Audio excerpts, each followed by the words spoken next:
Music has always been part of movements, of resistance movements, a civil rights movement. Right. I mean, all the way back in the... You know, what else has always been a part of some great movements? Jane Fonda. You've been doing this a long time. You've been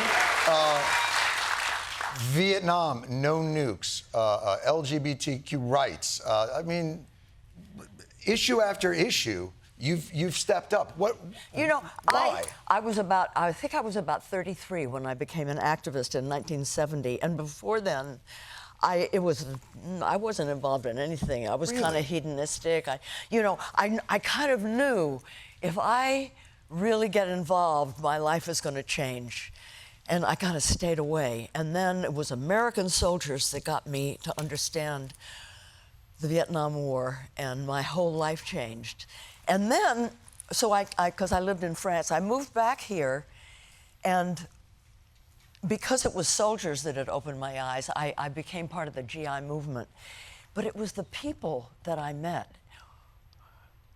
They were different than people I had ever met before. I'd grown up in a world where everybody was judged how you looked. Are you thin enough? Are you this enough? Are you, oh God, there was so much pressure. And suddenly it was like, what kind of a person are you? It wasn't like what you looked like. It was like looking through a keyhole at the world we were fighting for. And so, you know, the entertainment industry writ large, we create the dreams, we write the stories, we can show people, we can make them feel across differences, and we can show them how it could be. There's an alternative. This is not inevitable, what we're going through right now. And entertainers will, you're being attacked. Comics first, because tyranny and comics don't go together, you know. You're the ones that can point out there's no clothes and all that kind of, yeah. So comics go first, you know. Wait, what? I thought, wait, how did I get involved in this? I'm out first? Son of a bitch.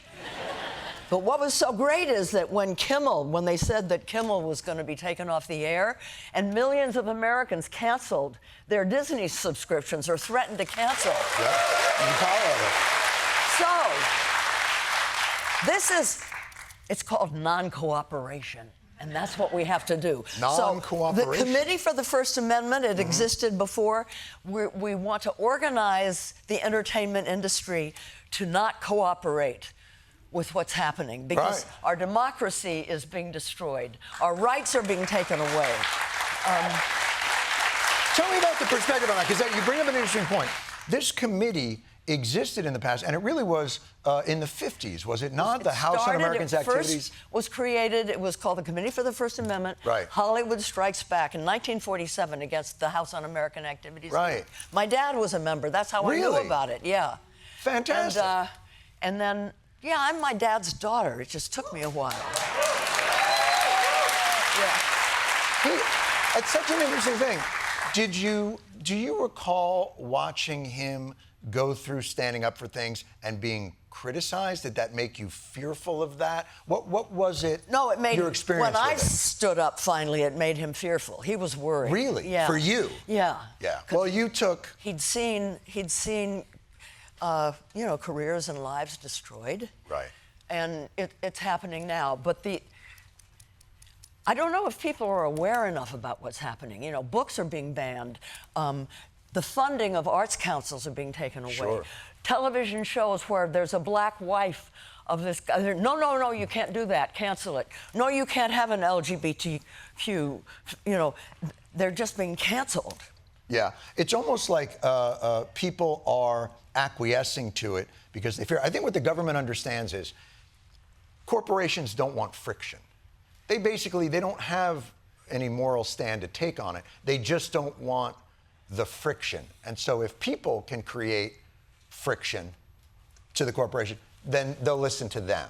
But for now, they're just fearful of the government. Well, what's happening in the entertainment industry, people who got guys who got rich on other kinds of businesses are trying to take over the entertainment industry and bend it to, bring us to our knees so that we will support what they're doing. Right. And they're taking away our rights, the stories that are nuanced and complicated and represent diversity. You're talking about the mergers and such. I'm talking about the mergers. They're canceling things. Right, the people who own. They're trying to control a business that they didn't even build up. Right. They're just coming out from some greedy place to try to control us.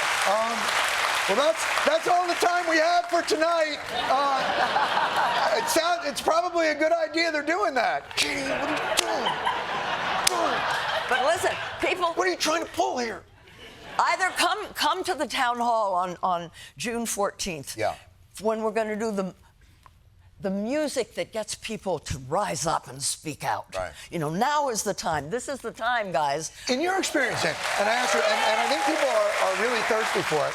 And if they can't actually come to the play, they can register and view it at home. Right. And have a house party. Yeah. And you'll be mailed out gummies, and you can watch it for that. Right.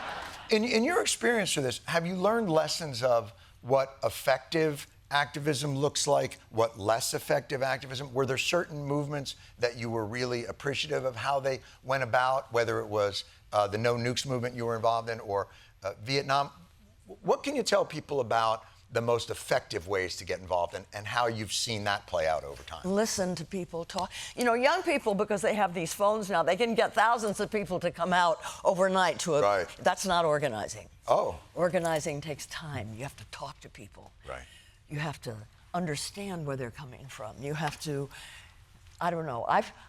I think we have to become living ambassadors to an irresistible future where everybody will be seen and respected by their government, where everybody feels taken care of. You know what? Can I tell you something crazy? Huh? Can I tell you something crazy?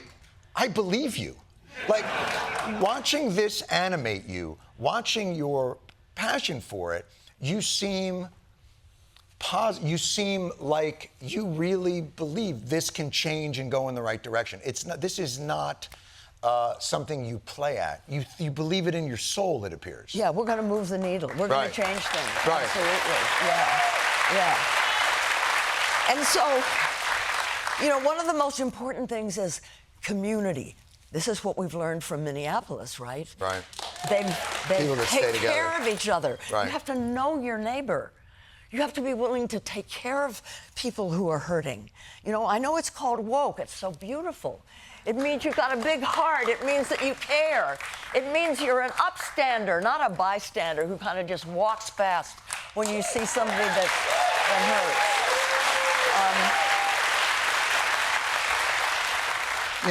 I am not a religious person, and yet I really feel like saying amen right now. I don't know why. I'm not even sure I know what it means. Sing it, amen. Yeah, that's what I'm talking about. Amen. Now, are you going to get up there and do... Amen, amen, yes.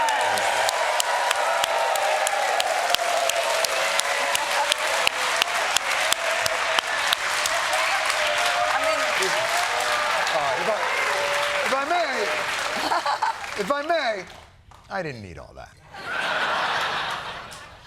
It's exciting, though. And right now, is it the First Amendment stuff that's really animating what you're moving towards? Well, it's the bedrock. It's the first It's the for a bedrock reason. of it all. The bedrock of our democracy, and especially as artists, we can't function if we don't have freedom of expression, all of the freedoms that we've been guaranteed in our Constitution. And journalists as well.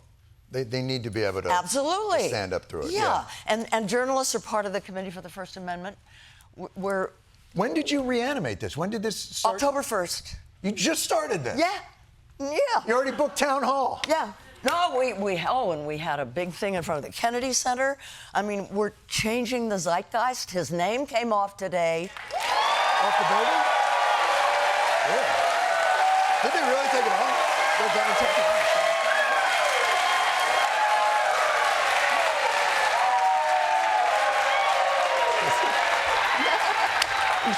You see how thirsty they are? His name came off a building. Yeah, but he put it on 20 others. This guy is... People are thirsty. Yeah, what they're can thirsty. we do? That's what it is. People are thirsty for it. And I commend you for the passion that you bring to it. It's the fun. dedication that you bring to it, the resilience. where can people go to get? I'm assuming this is probably sold out. So just have them go and register. Well, then is you that can the watch idea? it at home, or you could have Right. a viewing party, and you get songbooks, and you can sing along, and you get Right. calls to action, and yeah. All those great things. Yeah. Well, Jane Fonda, it's an absolute pleasure Thank you, Jon. to meet you and to just be swept up in your enthusiasm and your passion. Thank you. And It's I good to truly meet you appreciate it. finally. I know. Be on We've the- never met for a while.